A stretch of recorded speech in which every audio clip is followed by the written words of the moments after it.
All right, I am here with Eric Hunt of Owen Cyclery in Hickson, Tennessee, and we're going to do a tweak on a bike, my everyday bike.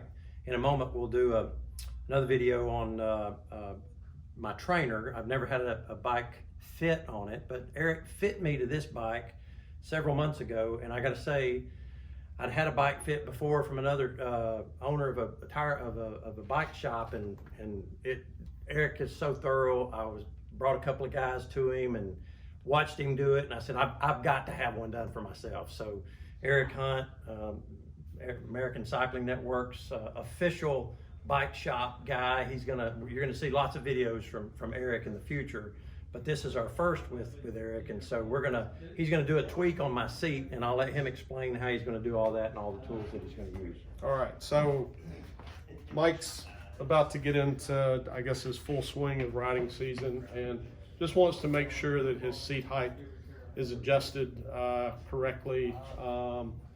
Typically, that adjustment, you're trying to get it within a range. It's not like it's a magic dot, you know, a certain angle for every rider.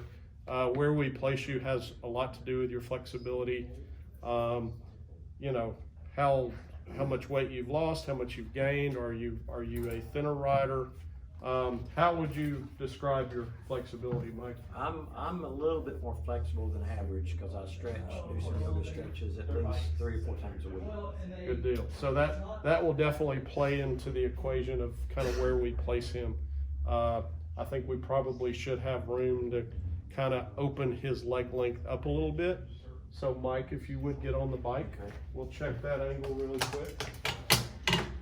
I'm gonna be using a very commonly used bike fitting tool called a goniometer, which will give me a certain angle that I'm gonna draw from Mike's ankle to his knee and then to his hip flexor. And based on what I read from that angle, we will make our adjustment according to, you know, what we see. So let's take a look. So Mike, if you would bring your rotation to where your foot is about at 5 o'clock, which is going to be a little farther down, about right there.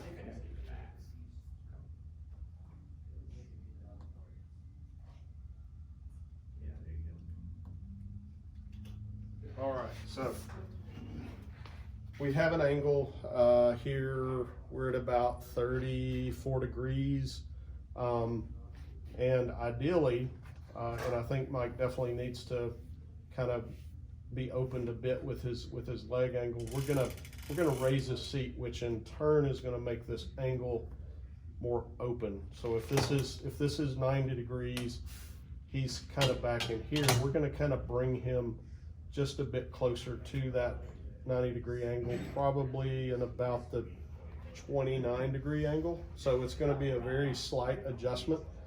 And whenever I make that adjustment, I always like to mark where the current position of the seat is. So I'll kind of record that with just a dot that I'll make with a silver Sharpie. I'll raise the saddle, and that way I'll have a reference point of where I started and basically where we place him after the adjustment. So, Eric, is it common to have little tweaks from time to time?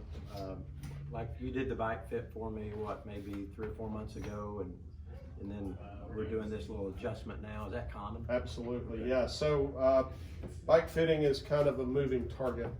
People go through different things in life. You age, you get injured, you gain weight, you lose weight. Maybe you quit riding for a while and you lose some flexibility. Maybe as you age into a certain age group, you suddenly want a bike that's less aggressive.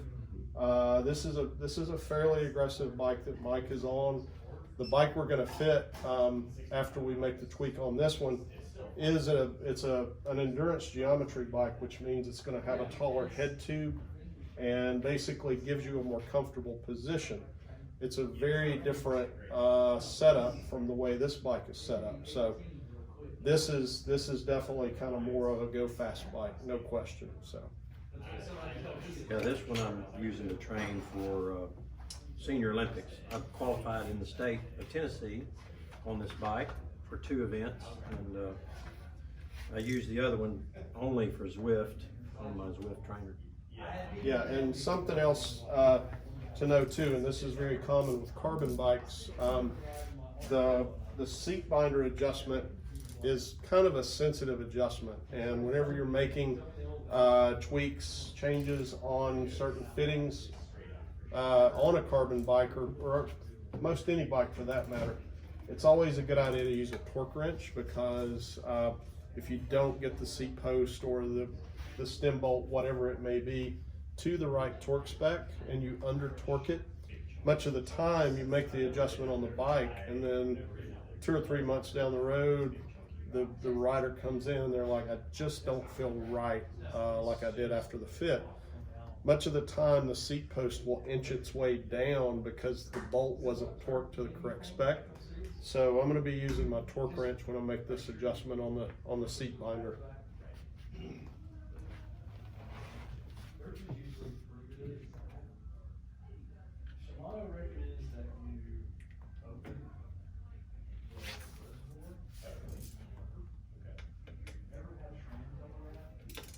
That's an expensive mistake if you mess that up, isn't it, Eric?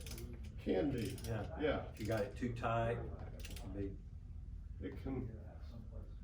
I think most people are pretty timid in tightening things, and that's why I mentioned to get it. Yeah, they'll much of the time under torque it, and that will create problems down the road usually.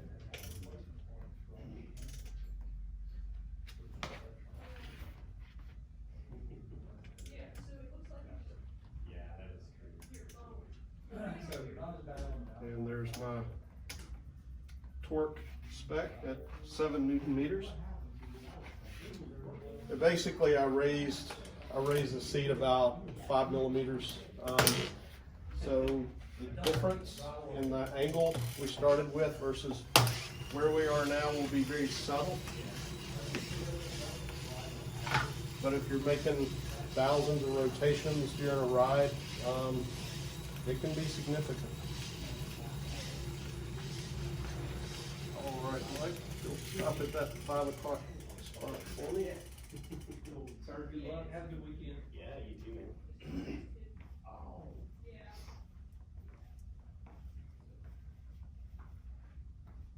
All right. So now we are right at about a 29-degree angle from a 34-degree angle.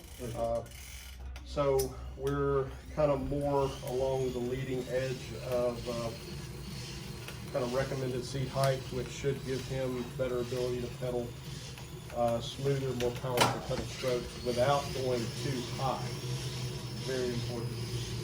That feels good. Looking forward to trying that out. Good deal. All right, thank you, Eric. Yeah. Okay. You will see Eric in the next video on bike fit, full bike fit.